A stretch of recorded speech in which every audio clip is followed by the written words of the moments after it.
Hello, everybody. Welcome back to Andy Ice. I'm your host, David Trinka, alongside my co-host, as always, Lincoln Retzloff, and once again joined by Ian Iverson. And today is November 4th, a Tuesday at the time of recording this. In today's pod, we're going to be recapping the most recent UND series at home against the University of Minnesota-Duluth.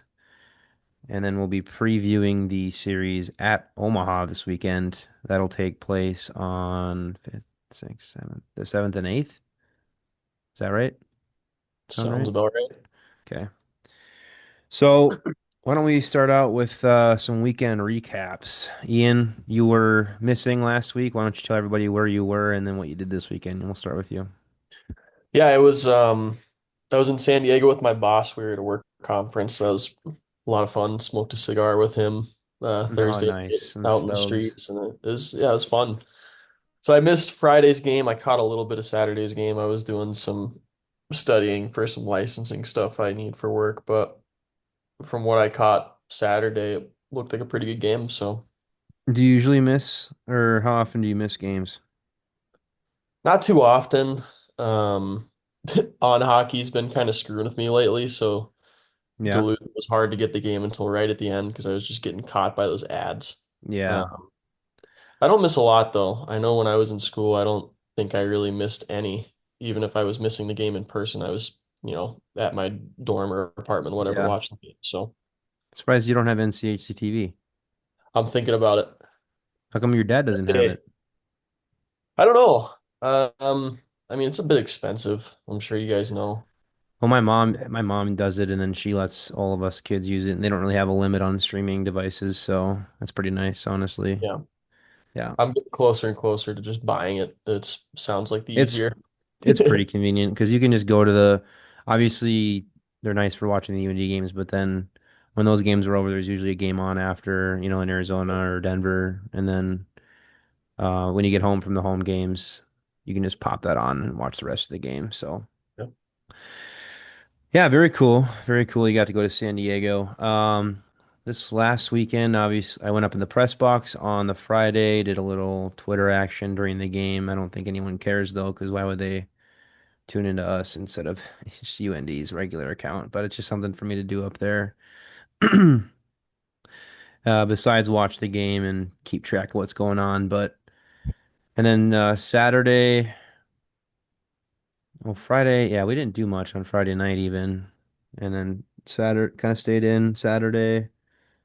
Uh, Went to the game, obviously, and then went downtown. Right, Link? Didn't we go downtown? We went downtown, didn't we? Yeah, you remember being downtown. We're Why do you schloss. say? Why do you say like? Oh yeah, oh We're yeah. I schloss. forgot about that, dude. Yeah, we went. I don't remember where we started at, but we World eventually Series. went to. No, Yeah, that we were was at the loft. We were at the loft was watching that. the World Yeah, was Series. that? Yeah, was that Saturday? Yeah, Yeah, we yeah. got caught there watching Game 7. And there was a lot of people there watching it. I was hmm surprised by how many cheers were going on when the Dodgers won. I thought people were more so cheering for the Blue Jays. I was cheering for the Blue Jays, but at the end of the day, like it's kind of funny that Canada can't pull out a win. Sorry to our Canadian listeners that may have taken offense to that, but yeah, then we went to Bricks. You guys stayed at Bricks, but I went on to Joe's for a bit, and then I came. It was a shit fest. Oh my God.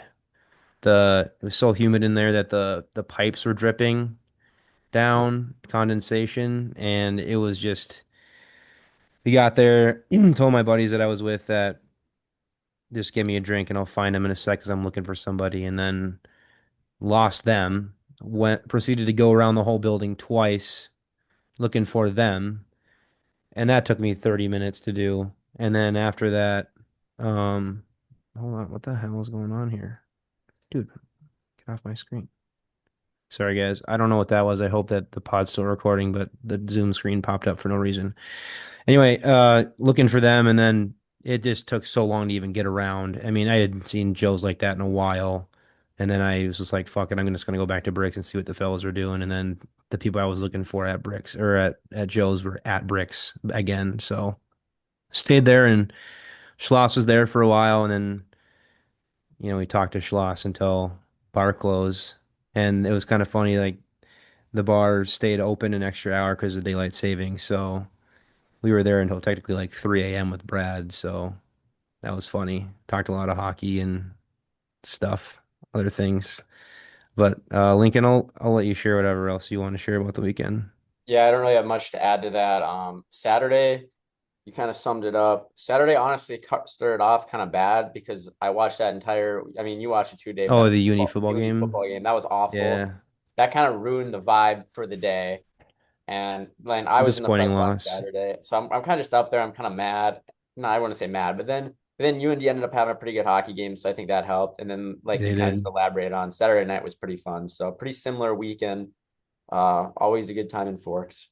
Yeah, obviously you want UND football to win, but it'll be it'll be interesting to see how they go down the stretch. It's a big weekend this weekend with the NDSU coming to Grand Forks for the first time since 2 years ago when they lost to us. We got to witness that. That was pretty cool. Ian, were you there for that one 2 years ago?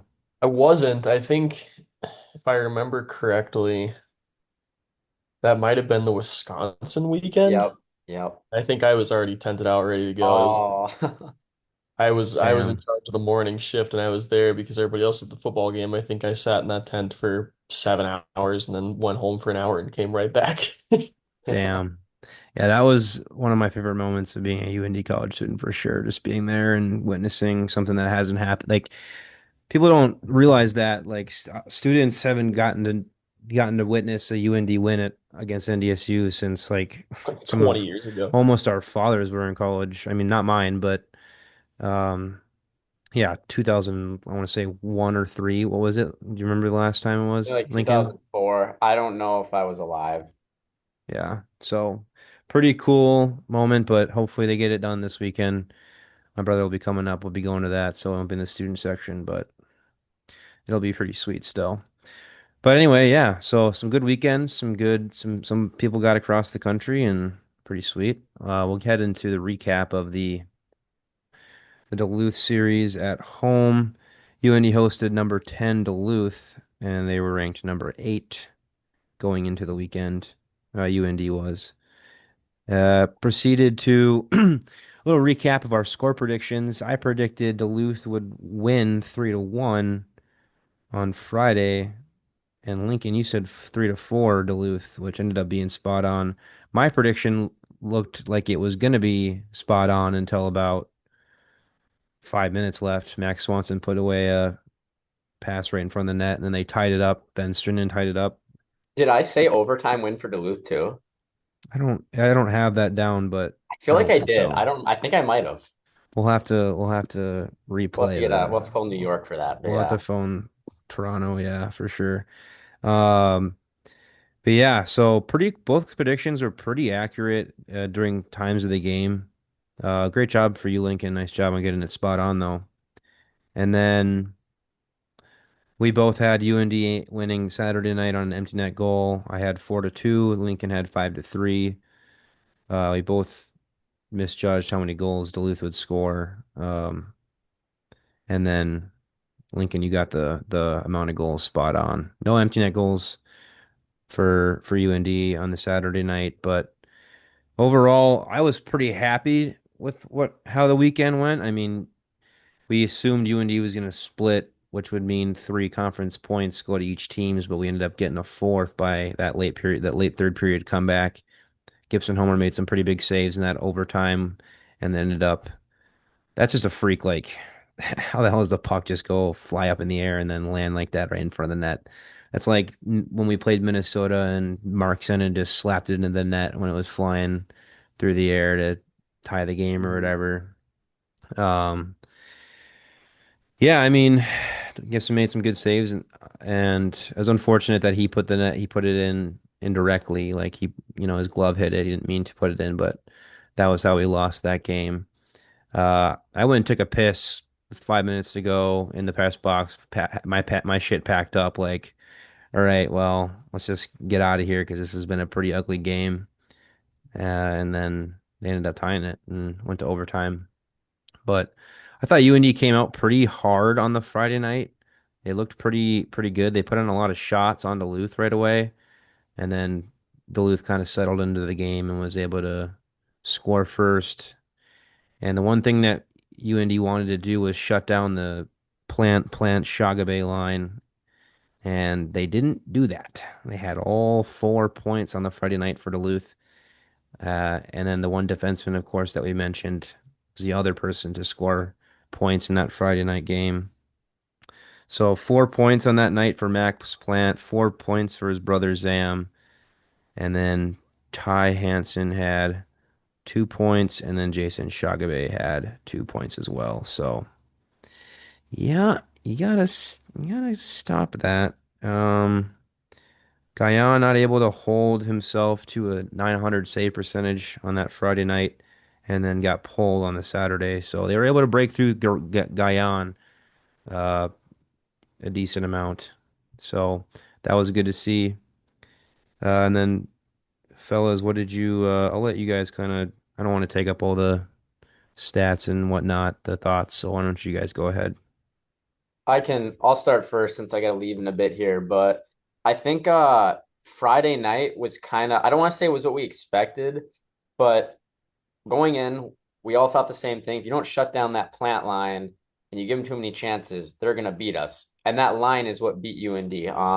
Just checking Hmm. back in on the box score. I mean, UND outshot them Friday, so it's not like North Dakota played bad, but they didn't cover the line you needed to cover, right? And I think at times they weren't putting enough pressure on Guyan. And I mean, I wouldn't call it a bad game by any means because Duluth is a very good team, and I mean, obviously, yeah, but UND dominated them in a lot of categories. There were fewer penalties called on Friday too. But once again, regardless of what gets called, you got to take advantage of that power play, which we did, which UND didn't. I will say one thing positive. I know I hate the word moral victories. I would not call it a moral victory, but I think just the fact that UND was able to rally a comeback and then score on 6-on-5 at the end, I think that's going to come really handy down the stretch. So that was good to see. That was a positive. I don't know if you want to consider that special teams, but that was definitely a positive I took away. And Yep. just getting to overtime, one less point. UND gets a point going, I guess, in NCHC play for that. And I mean, if you think about it, if it's 5-on-5 in OT, I mean, I'd like to think UND wins that just because once again, look who scored the plant line with Ty Hansen out there. NCAA tournament hockey is not it's not 3-on-3, it's 5-on-5. And then when you go to Saturday night score box or box score, and you shut down that first line, you Guyan, when UND gets hot, I don't know, sometimes he just struggles against North Dakota. I don't know what it is. When UND goes to Duluth, they're gonna have to pound him again because he's been getting yanked a ton. But it Hmm. just goes to show when you shut down teams' best players, and I think that's kind of been a theme we've noticed with this team. They're adapting better the second night, and kind of end up what I'm saying here is I think especially going into Omaha, I would like to see UND come out of the gates, shut down their best players, which appears to be there's a bunch of guys on Omaha that are scoring, but Simon Lacozy, as I'm sure you guys are going to get into, has been Yep. an absolute star. So I think just coming out hot for UND is going to be the key. But overall, I would consider the Duluth series this week, and I would say was a positive. Absolutely. Ian? I don't have too much just because I didn't watch it, but Oh yeah, it's true. kind of my first impression from seeing the results of Saturday was this was kind of an identity weekend. Um, the past couple weekends we've been either struggling to finish the job or just not coming out hard enough. And I think you saw a little bit of both. You saw us finish the job Saturday and play very solid hockey, and then you also saw us come out hard. And so I think Saturday is going to be kind of a standard from now on is like here's what we do and we adapt. And Duluth, I think that's one of those lines that we're one of the rare teams that can actually shut down that line. Um, and if that continues to be a trend throughout the season, this is going to carry our team to places we haven't been in the past few years. I also thought Friday there was a lot more fight, and I think that's a culture shift. Um, Countless times in Bradbury situations, it would be, 3-1 or 4-2, whatever it is, kind of late in the game, and you just see us kind of keel over and say, all right, we'll just win one tomorrow. And we didn't, and that conference point is ever so important. I mean, this is the conference where literally every single weekend matters. You can lose on Hmm. any night. So I thought it was a good display. I gotcha, dude. All right, see you, Lincoln. Lincoln has to be somewhere, so I appreciate him for being along. But now it's just you and I, Ian. Huh? So All right. good take there, yeah, for sure. Uh, one thing also that I kind of in question now is, I mean, we kind of talked about it or alluded to it in last week's pod. I know Ian, you weren't there, but me and Lincoln talked about it a little bit. Was who should be the starter now? Who should start? Well, it was more so not who should be the starter, but who should start on Friday night of the Duluth series. And I thought it would be Jan just because like he had the better game. I mean, he had a better game stats wise, yes. UND kind of hung him out to dry against Clarkson in that first Friday night game, and Mm-hmm. you can't really blame him as much for that. But it's kind of hard for me to really read how good Gibson Homer is. I believe he's a good goaltender, but at the same time, it's hard to really get a number on him because he doesn't have on paper the best stats. He doesn't have a 900 save percentage, and in my opinion, you bare minimum have to have a 900 save percentage. I mean, obviously, you want to have as high as you can, but it's hard to read because on Friday nights we kind of have tended to see that UND makes more mistakes on the Friday nights. Uh, Mm-hmm. Lincoln talked about it a little bit earlier that UND just gauges their opponent better and is able to play better on the Saturday night, Mm-hmm. with the exception of the Minnesota game.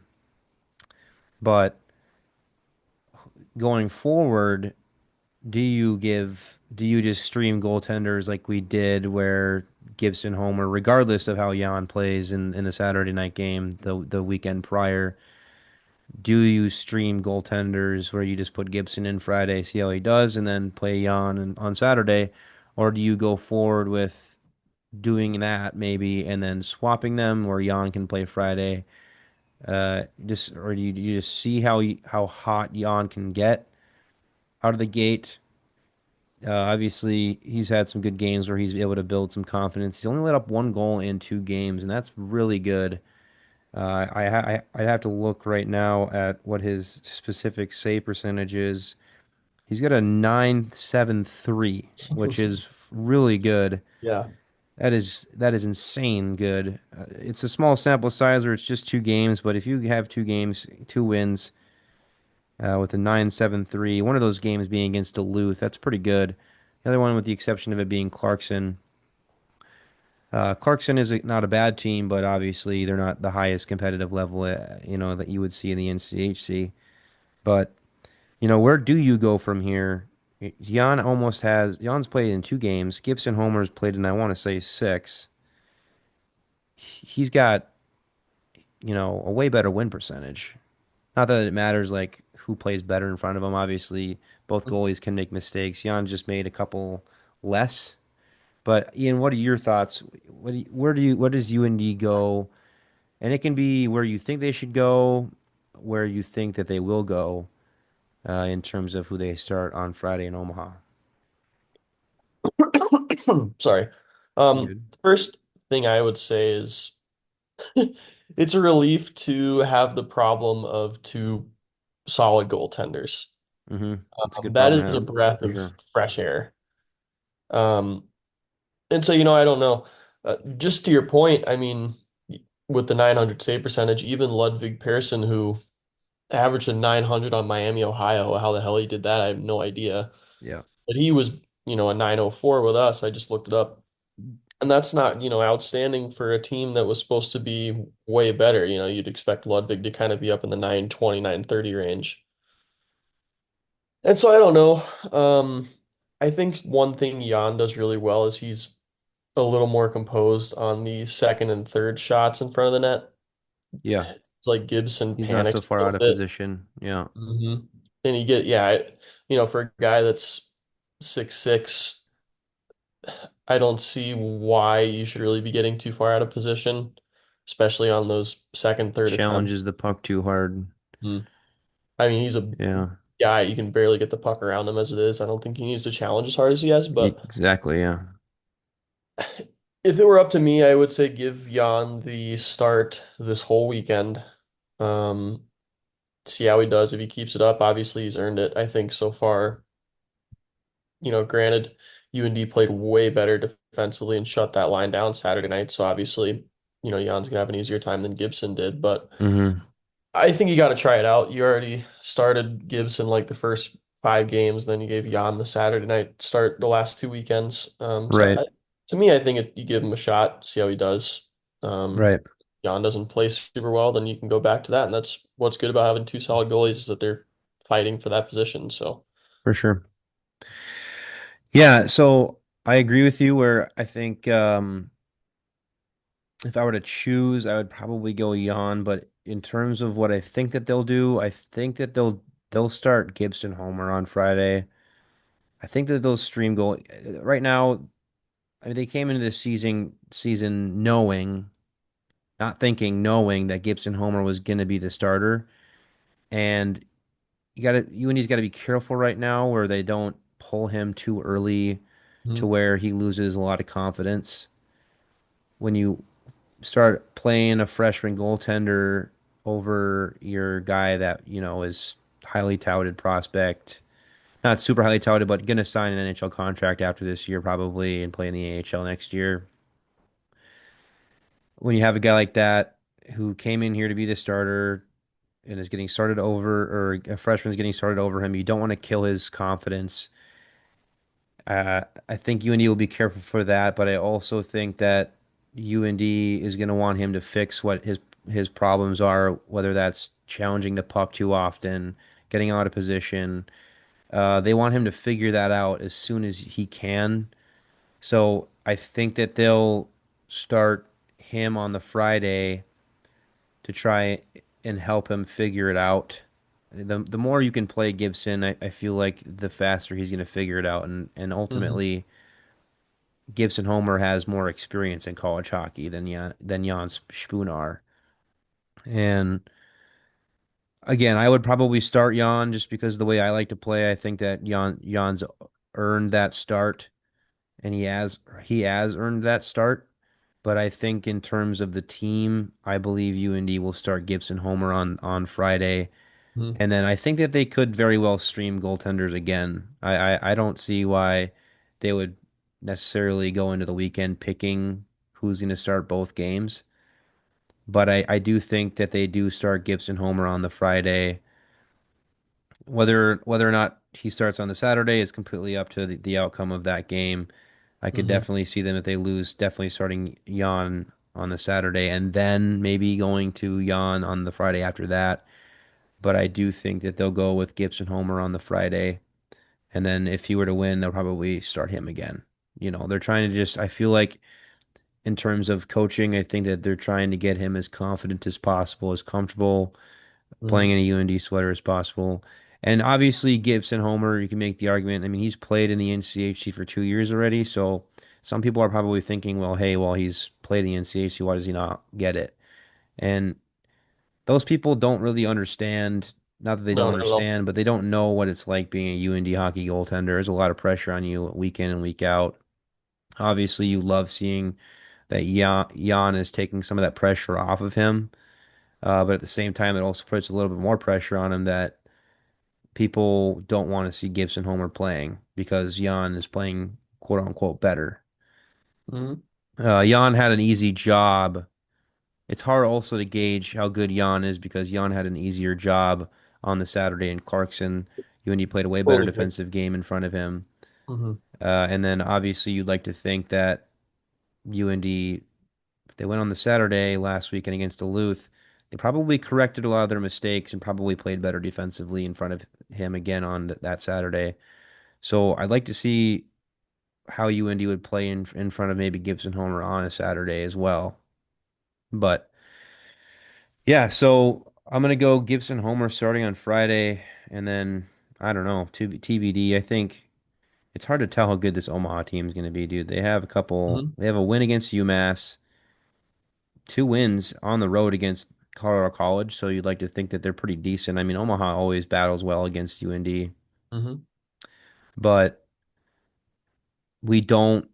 That's the one thing about this pod. It's going to be a little weird trying to figure out how things are going to go because they have, I mean, we'll talk about it in a little bit, but they have a bunch of CHL guys. I mean, these guys, we don't even know still really how they're going to translate to conference play. You get a little bit of a taste of them on their stats.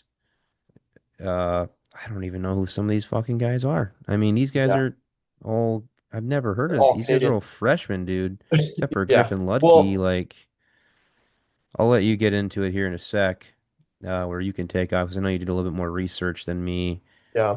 But I maybe. guess just to circle back to the goalie Sure, situation, go just ahead. a kind of a final thought. Yeah, You're absolutely right. It's like at what point in the season is it wise to give one guy the official pick role? it. Yeah. Look at Western Michigan last year. I'm looking at Cameron Rowe's stats right now. He played like the entire first half, had a two flat goals against, had a 9.24 save percentage, and they ended Hmm. up benching him for a freshman goalie who went on to win the title for him. Right. So It's a good, I that's a good totally point. agree with you. It's like it's a very much a wait and see situation. Right now Gibson's 3-3 and Giannis 2-0. And like you said, you can chalk up those wins till we cleaned up and played as the better team that we were. But at some point that question needs to be asked. Like with Western Michigan, this guy's kicking ass, and we're going to bring in a freshman, and the freshman's going to go and win us a title and already be one of the best goalies in the NCAAs as a rising sophomore. So we'll see what happens. Right. That's a good Like you said, comparison. I would like to see Jan get a full weekend and just see how he does, but I'm totally on par with you. I think they're going to keep streaming him until somebody proves it. So. Sure. Yeah, absolutely.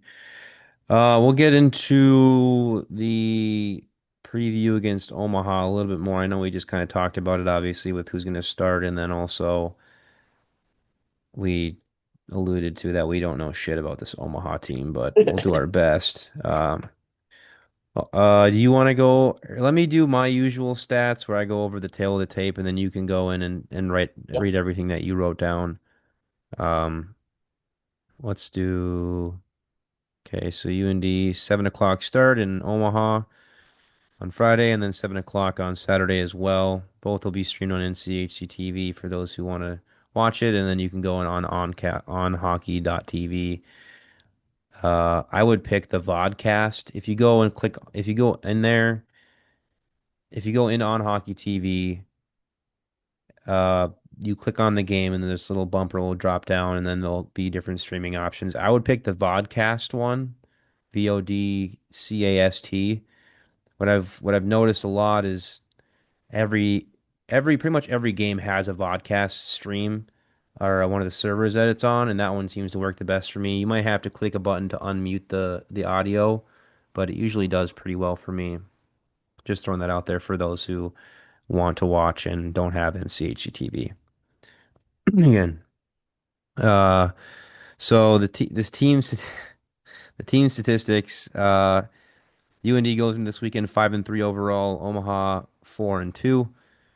Omaha leads the conference. We forgot to mention that they are 2-0. They went to CC in the opening weekend and swept them.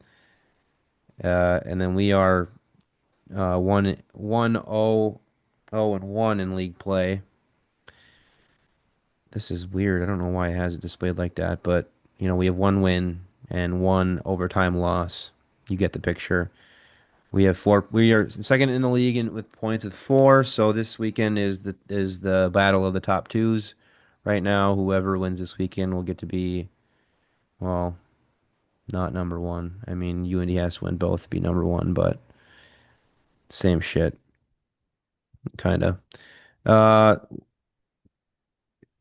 Omaha 2-2 at home. North Dakota 2-1 away.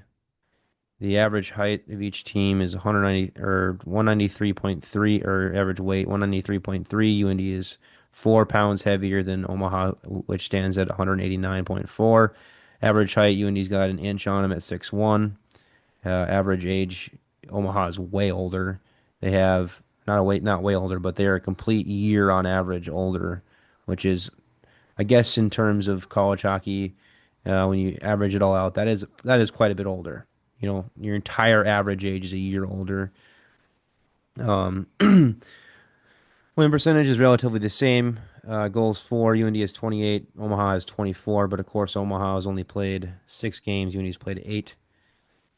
Goals per game, Omaha has 4, and UND has 3.5. Goals allowed, UND is at 21, Omaha at 19. So 19, that's a lot for that's the higher goals against per game at 3.17 for Omaha. UND's at 2.63 goals against per game. UND's power play is running at a slower rate than Omaha's at 23.5. Omaha's at 27.3%.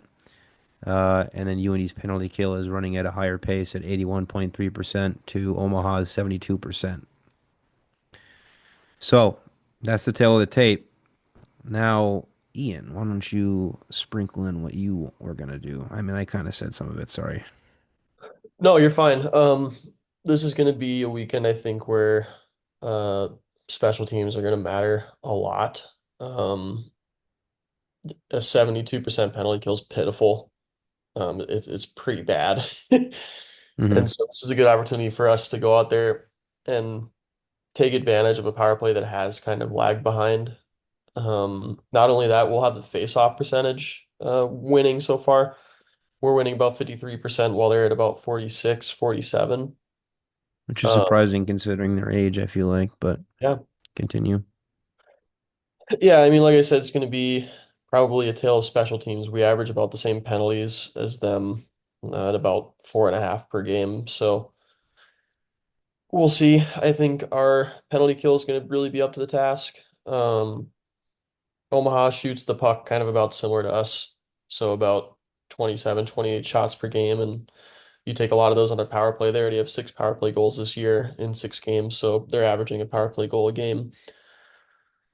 So our penalty kill is gonna have to be up to par. I think our power play is gonna matter even more. If we can get one, even 2 power play goals a night, we're probably gonna dominate this weekend. Um, Hmm. Something important that I kind of noticed the last second here, Omaha's averaging 38 shots against them a game. That's a Yeah, lot. that is a And I fuck mean, if ton. you look at who they've played, they have not really played anybody that should be shooting the puck that much. They've played like I think Mankato, Colorado College, Mm. and like Air Force. I'll go through real quick. Hold that thought.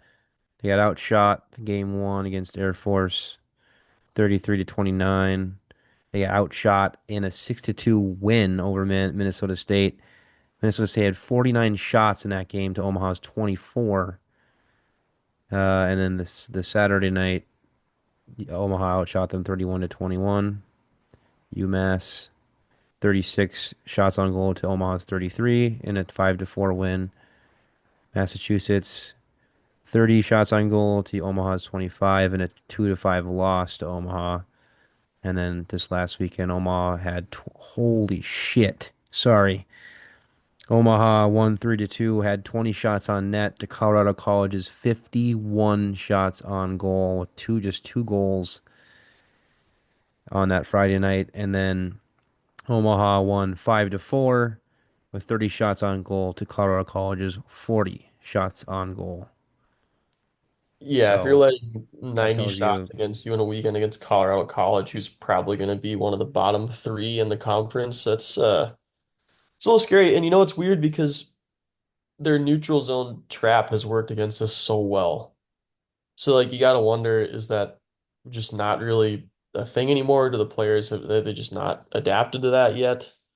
Because I mean, I'm you look sure at they'll the be fine later 2024 on. team, we went to the playoffs that year as the 2 seed, um, and like they destroyed us 3 games in a row. Like completely took away all our offense in the neutral zone, and they beat us 3 games in a row to kind of end the season. And then we lose the regional. So the fact that they're allowing 38 shots on goal a game it should have us foaming at the mouth offensively. I think we should be really adamant about getting out in those breakouts quick and just pouring shots on their goalie. Now their goalie's phenomenal, don't get me wrong, but if he's facing 40 something shots a game, surely he's not going to stop all of them. Um, and so this Um, mindset should like pour it on. We're a team that's only allowed 22 shots against. So if you do the numbers right there, that's a 16 shot spread if we're just going on defense.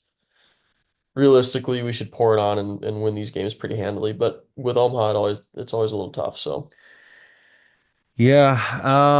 Obviously, looking at those stats that we pulled out, you can tell that Simon Nicozzi is still a damn fine goaltender. I don't know what to think, dude. I giving up that many shots.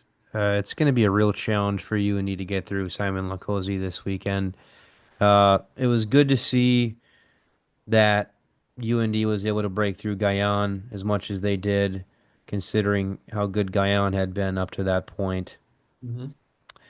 So it'll be a real challenge this weekend for UND to get through Simon Latkozy, which they've had trouble doing in the past. He's led to Omaha. I mean, it's on here, Ian, where UND is 39-23-2 all time against Omaha. Mhm.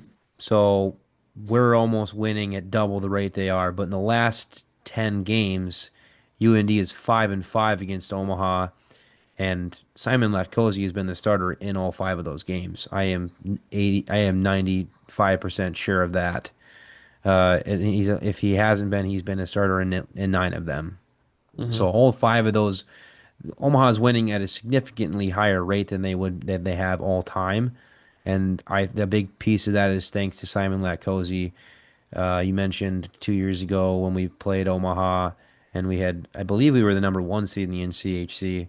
I don't Mhm. think we, I don't think we, I think we'd I already don't, won the Penrose I by don't that think, point. yeah, we didn't share it with Denver. I don't think that year, Mhm. but we needed to win one game against Omaha, and I think we lost all three games Mhm. in a row, two being uh, um, at home, if that's At correct. Baxter, I think. They were okay. We were on the road. I think. Yeah, because that makes sense. Because last year we were at home the last weekend of the year, and then we went to Baxter. Um, yeah, I mean Omaha. It's hard to tell what their team's going to be like, but we know their goaltender really well. That he plays a very good game. He's a smart goaltender. I mean, hey, I didn't really realize this. One thing that I brought up I tweeted about it, Brad Schloss, was how often do you see a Czech goaltender versus start against a Slovak goaltender in the NCHC when it was Jan Špunar and Adam Mhm. Gajan. And I believe Simon Latkozy is Slovakian. So should Jan start, it'll be a Czech versus Slovak for the second game in a row. Something that you definitely don't see that often, but nevertheless, sorry, get that out of the way. The But Slovakian. Latkozy is a damn good Slovakian goaltender. Hmm. So UND's number one mission this weekend is going to be find a way to beat him. And I'm a little worried and reluctant to say that UND will sweep Omaha because it seems that they struggle to shoot the puck. They, it's something that's been a problem for, it seems like years, where UND takes too long to take a smart shot. I mean, the puck on the Friday night before we had tied the game. And I'm really grateful for you, Ian, that you were fortunate enough not to see this.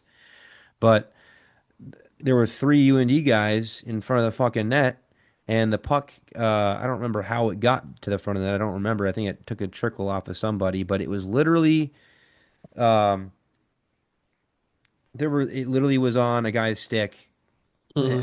and there was like no defender in front of the net, and there were three of us in the fucking slot. And one of the guy who had the puck, I can't remember who it was, couldn't really decide what to do with it. Kind of started to panic, and we didn't even get. He had 3 seconds to decide what to do, and we didn't even get a shot. He didn't even shoot it on the net, and he was literally 3 feet in front of Guyon. Oh, man. And it didn't matter in the end because we ended up tying it and losing. But like UND has to shoot the puck. They have to stop being so patient with you know, trying to get the perfect angle, trying to get the perfect shot. It's not going to be perfect. You're not going to line things up. You got to take a chance. Michael Scott, you miss 100% of the shots you don't take. So for Yep. Unity to be successful, I want to see them shoot the puck. I want to see them kind of get out of their comfort zone and test things out where they shoot it earlier. They take chances on maybe a shot that doesn't look as good as they think in their mind. Hmm. You don't have to wait for the perfect opportunity. You can create your own opportunity. Hmm. And you do that by getting the puck to the net, creating a rebound in front of the net for somebody who's sitting there.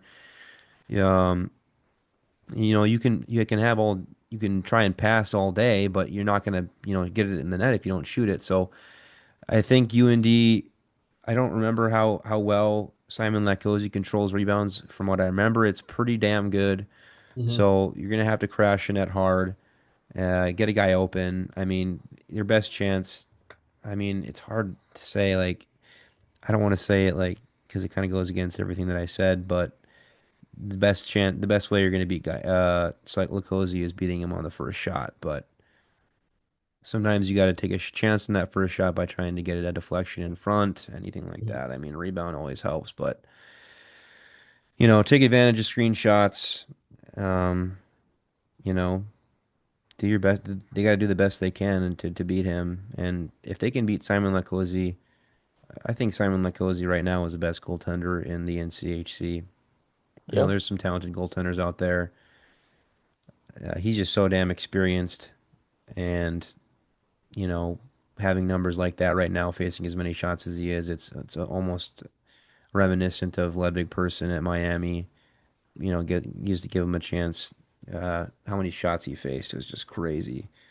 But yeah, I think if you need to be successful, they got to shoot the puck a lot. They got to, like you said, they got to execute on special teams.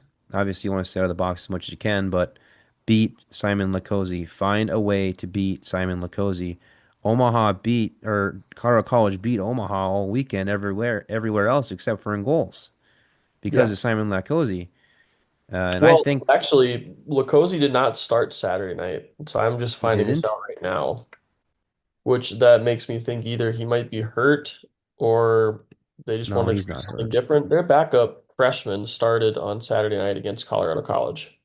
I can't. I don't think he was hurt. I think they just need to give him a damn break because he faced 51 So, shots the night before. yeah, and I'm just reading this post on Twitter right now. I don't know if this is this year, but they're saying 57.6% of shots on goal against Lukosi are from the high danger area.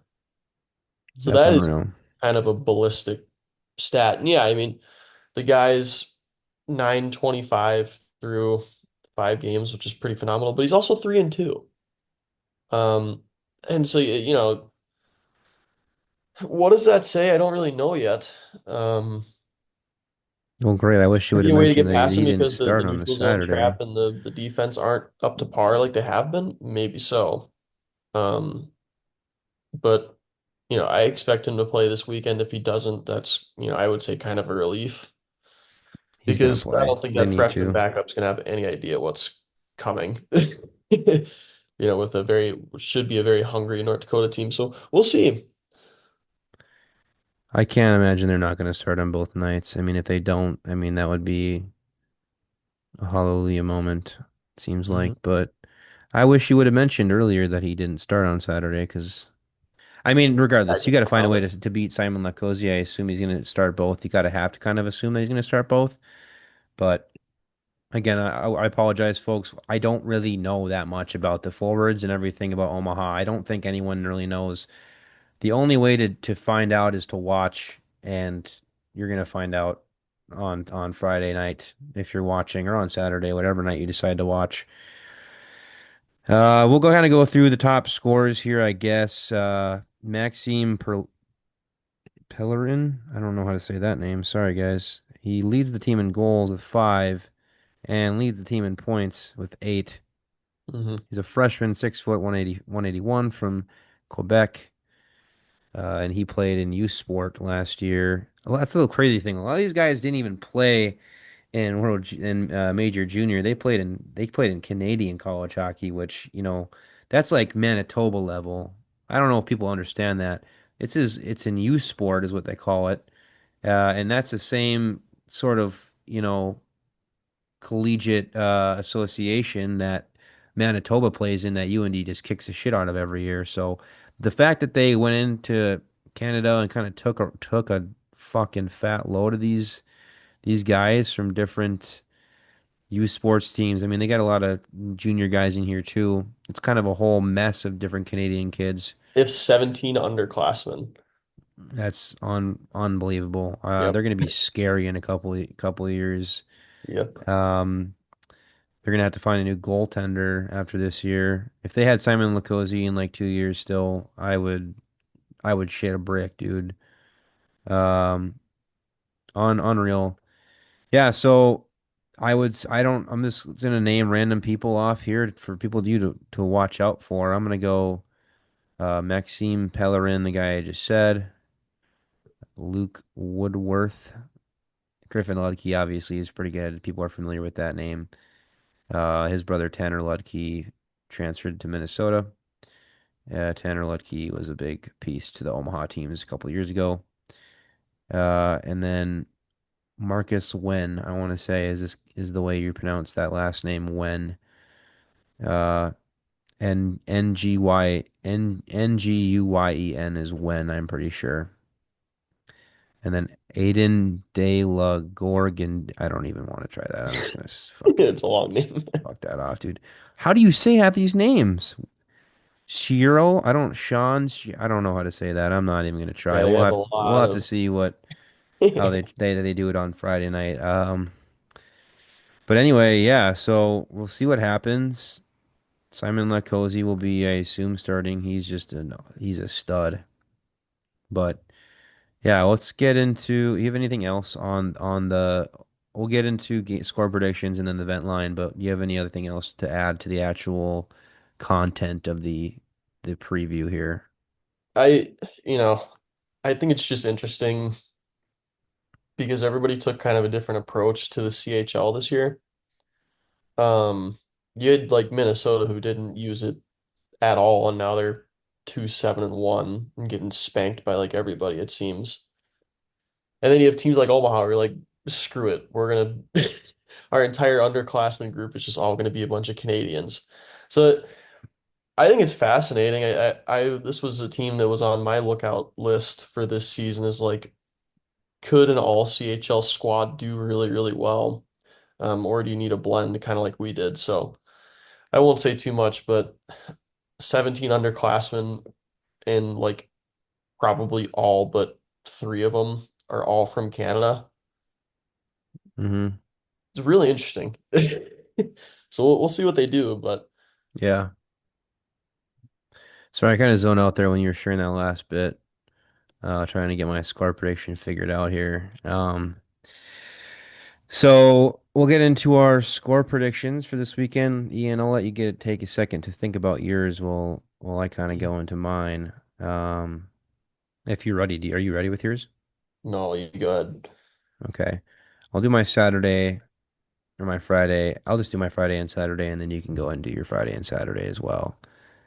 This is hard though, because I'm just gonna kind of bring you guys through my thought process here.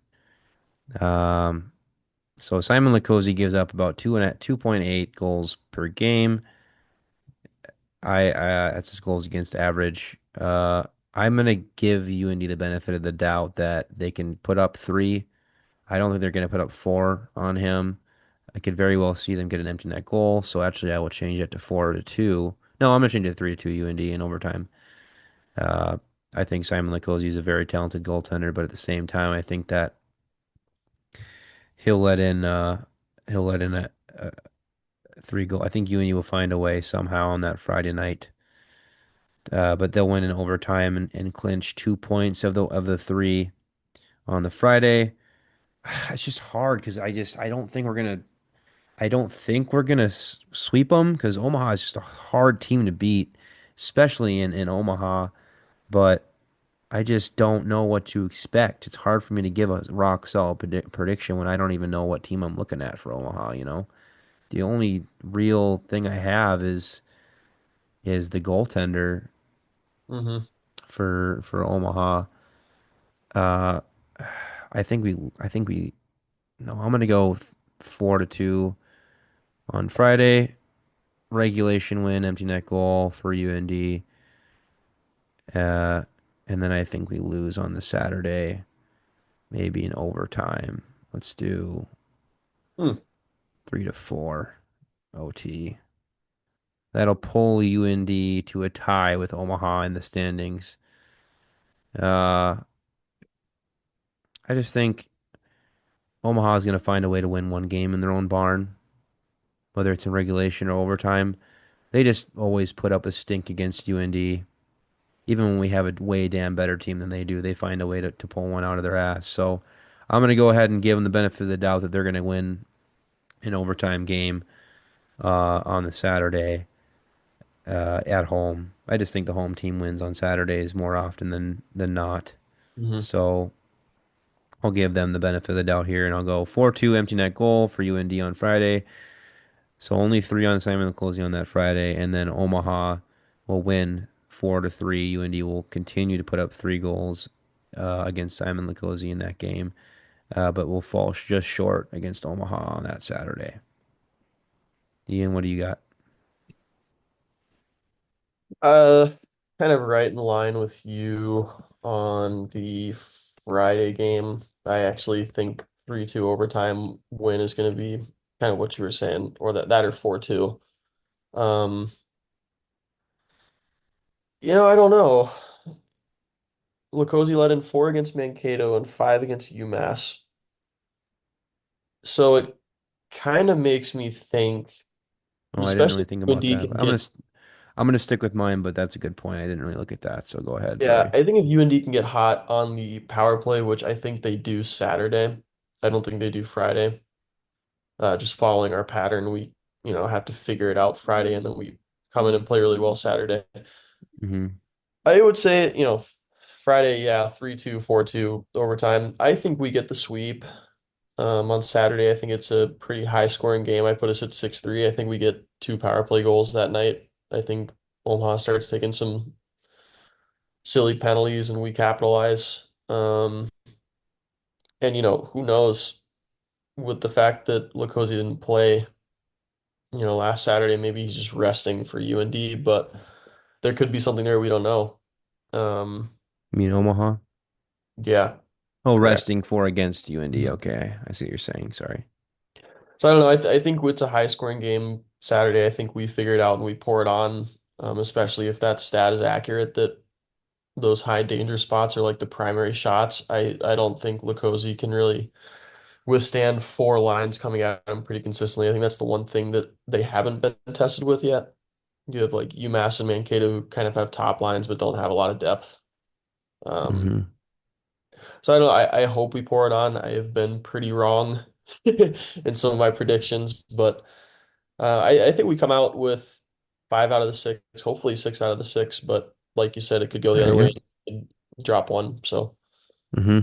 Hmm.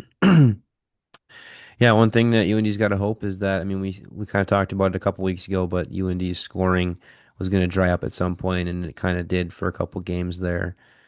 It looked like it was drying up. Well, it dried up against Minnesota on the Saturday. It looked like it was drying up against Duluth on that Friday night, but UND was able to pull through late.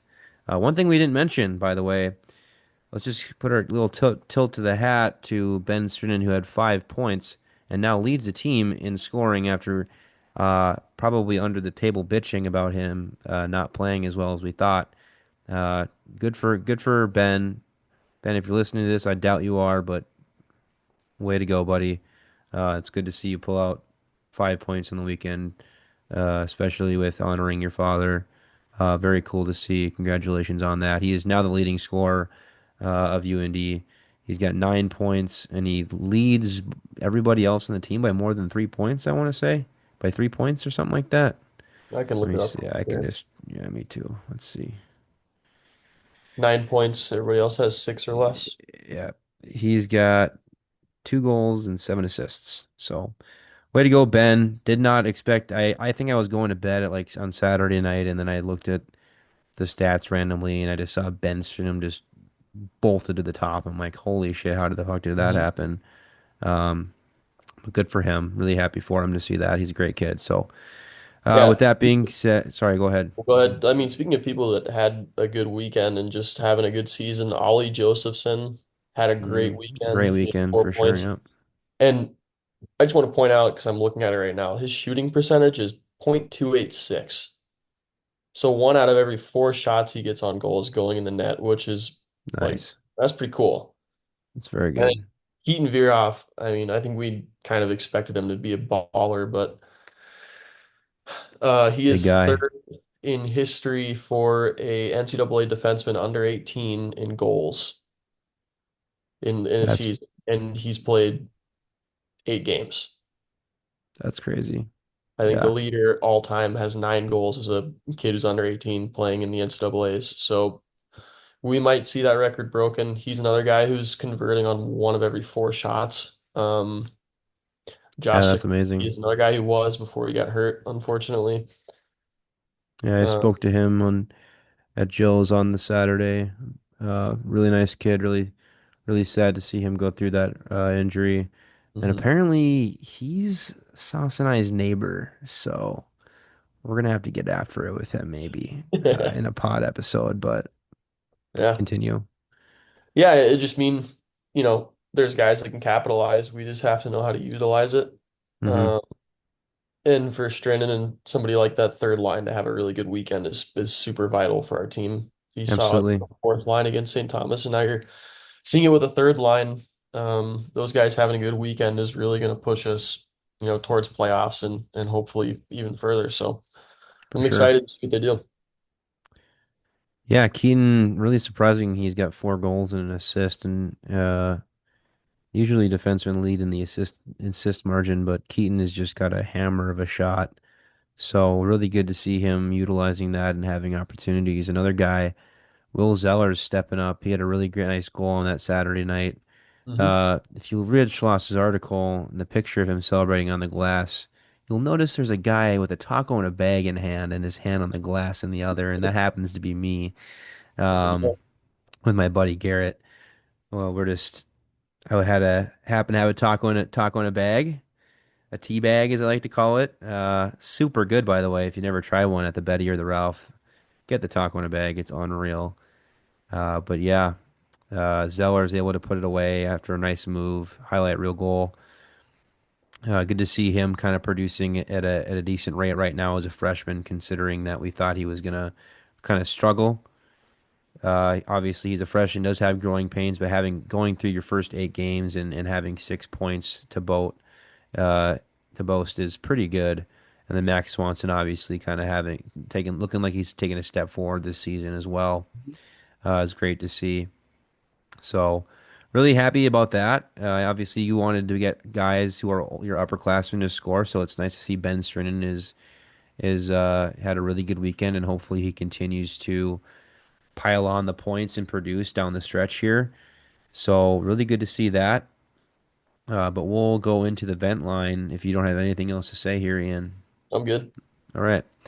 So we have from Ian Iverson, Saturday needs to be the tone we set for the rest of conference play. I don't know if did you say that on you said no, that was did you say that I didn't upload this after the loss, did I? No, I think you said it Yeah, so what do you mean? Saturday night. I mean, Oh, you mean the I'll way take we a played 5-1 win Saturday. against Duluth, You who's mean okay, I get what you're saying. yeah. Sorry.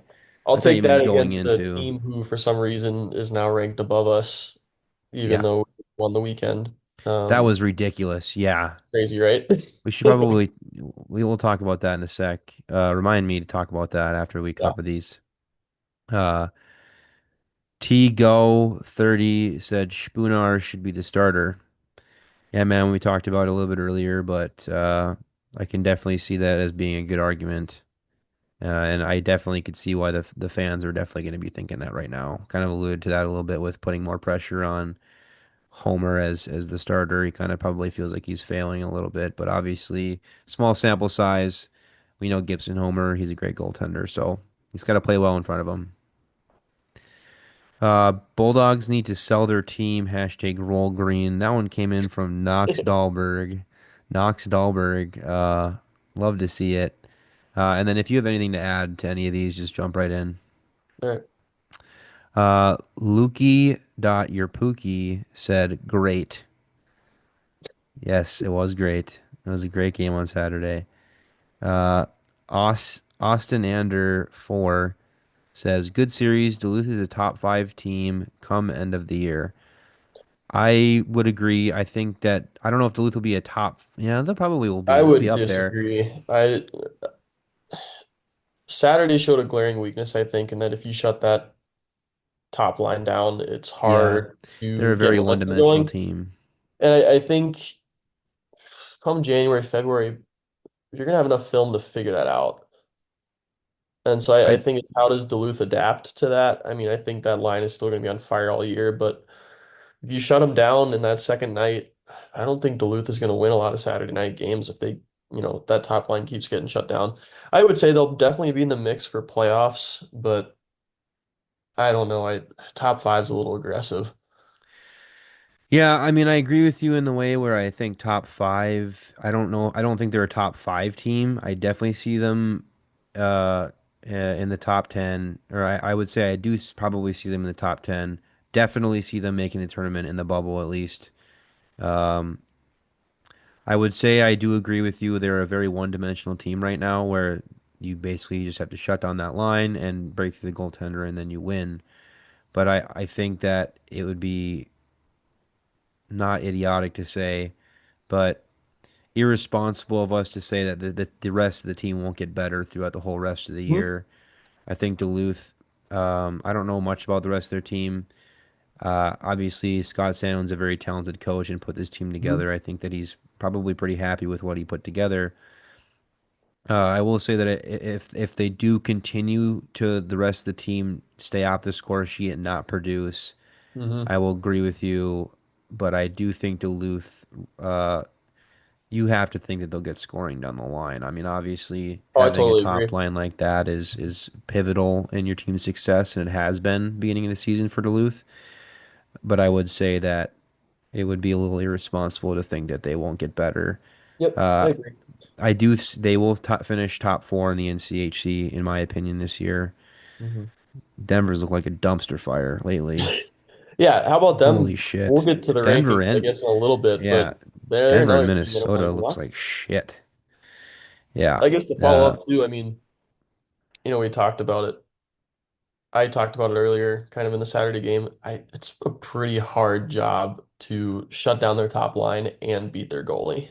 hmm I don't think there's a lot of teams that can do that. I think we're one of the rare teams that can just because like literally every line can Got a lot of produce, every depth. line can Yeah. shut down.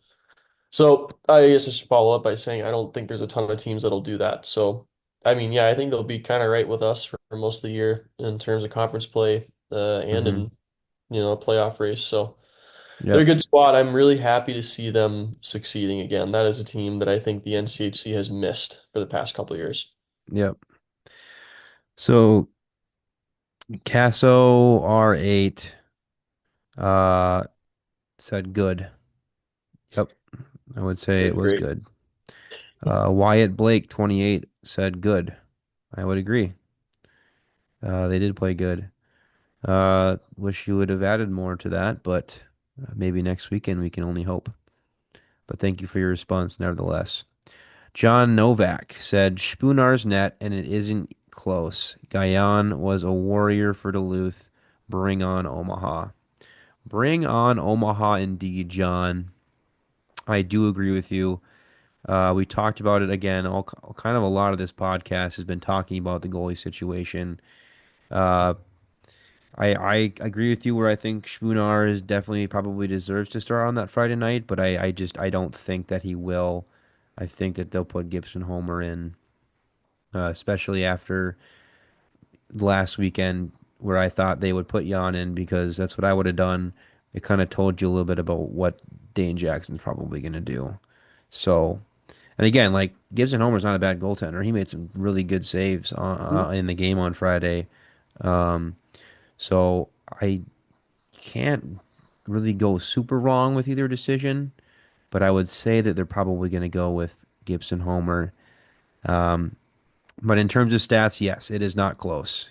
Spunar has had way better stats, but a lot of that is subjective to the game and how the team plays. So, and I do agree, Guyon was a warrior for Duluth, but uh, his stats didn't really reflect that at the end of the Friday night or the Saturday night. But Guyon, nevertheless, that doesn't matter. He's still a great goaltender. It's kind of a weird situation where we're talking about Gibson Homer having shitty stats when Guyon had shitty stats against us too. It's a similar situation where, you know, Guyon, great goaltender, had a shitty weekend, had shitty stats, but that doesn't make him any less of a goaltender.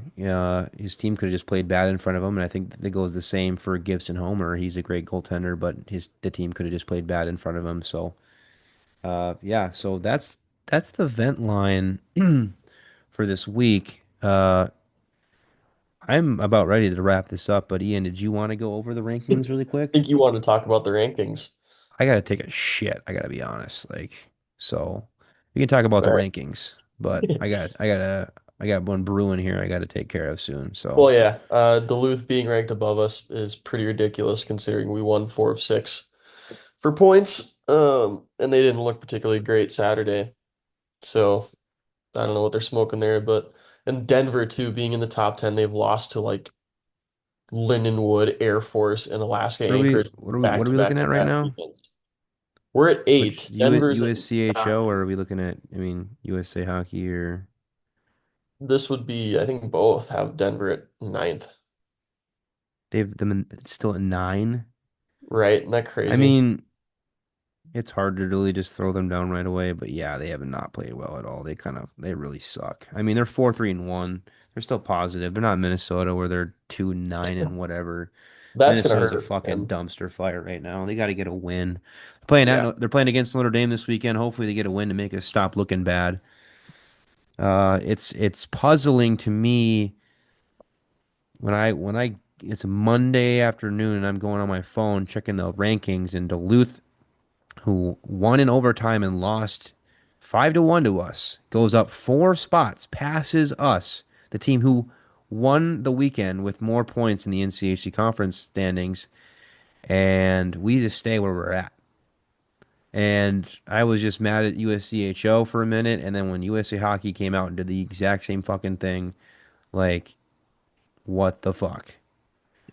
And then when you check the comments, some people think that it's because we lost to Minnesota and Minnesota's dog.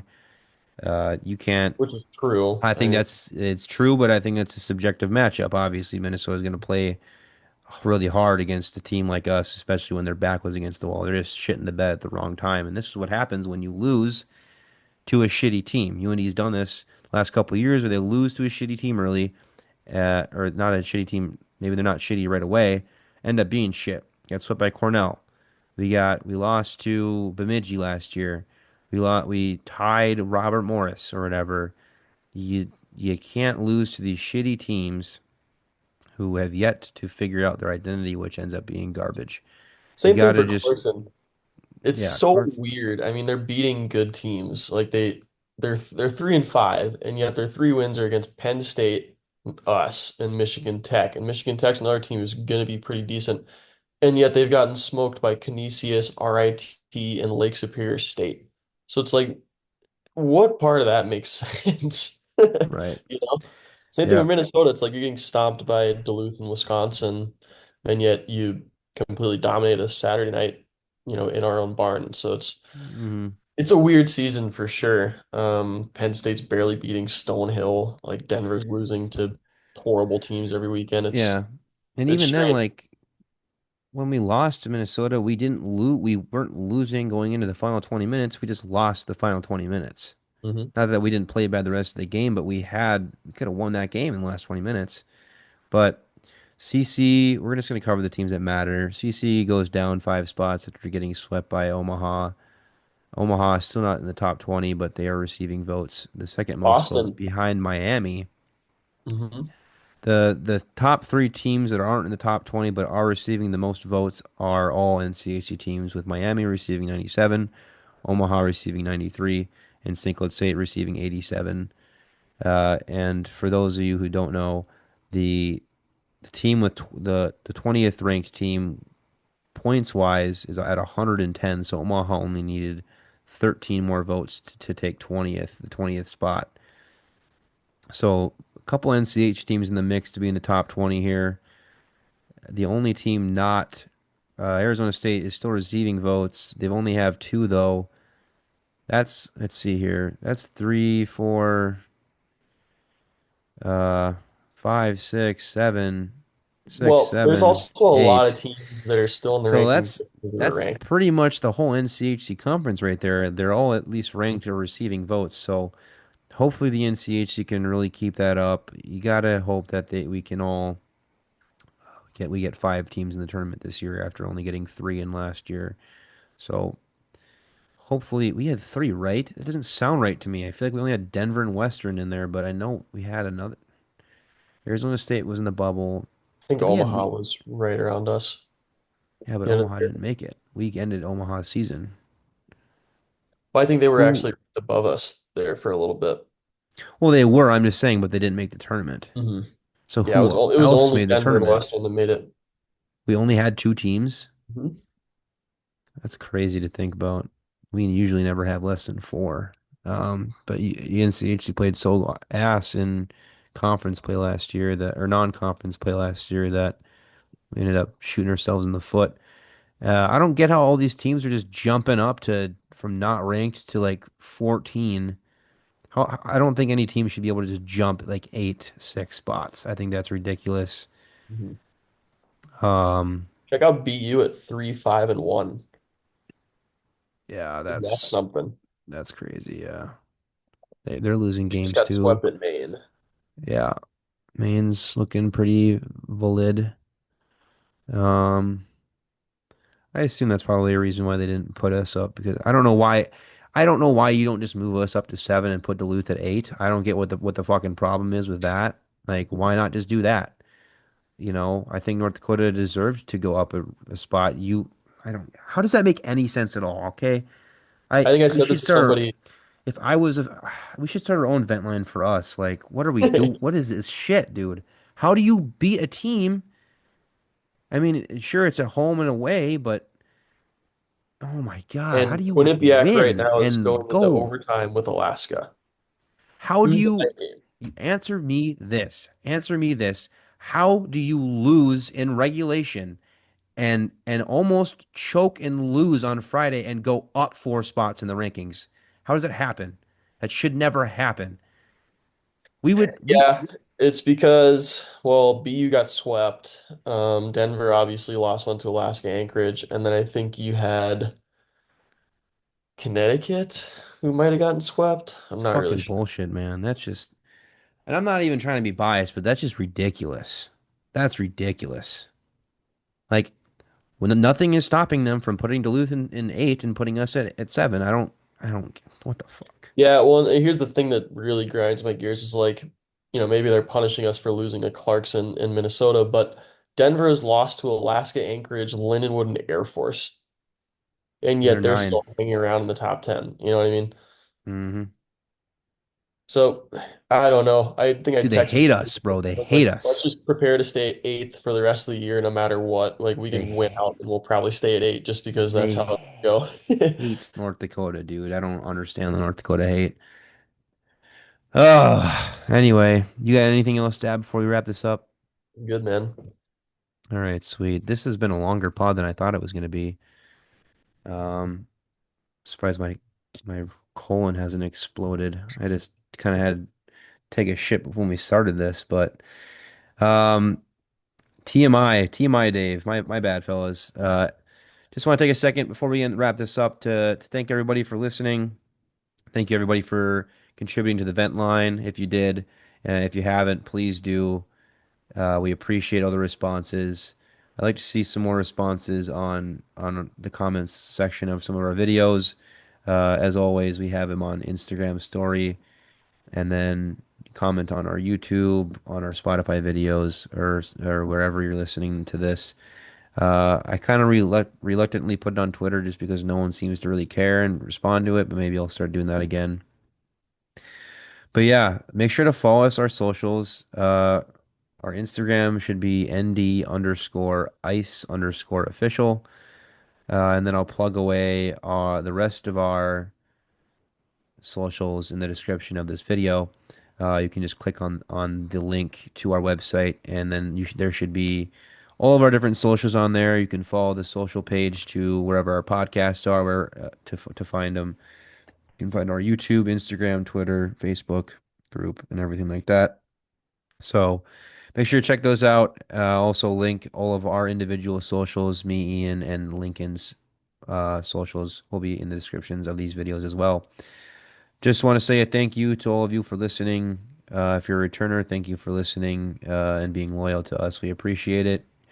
You guys are the reasons why we take the time out of the week to do this. So, and then to everyone that's new, please come back next week and stick around. We'll have a great show again next week, with hopefully Lincoln sticking around for longer. But as always, thank you for listening, and we'll see you guys in the next episode.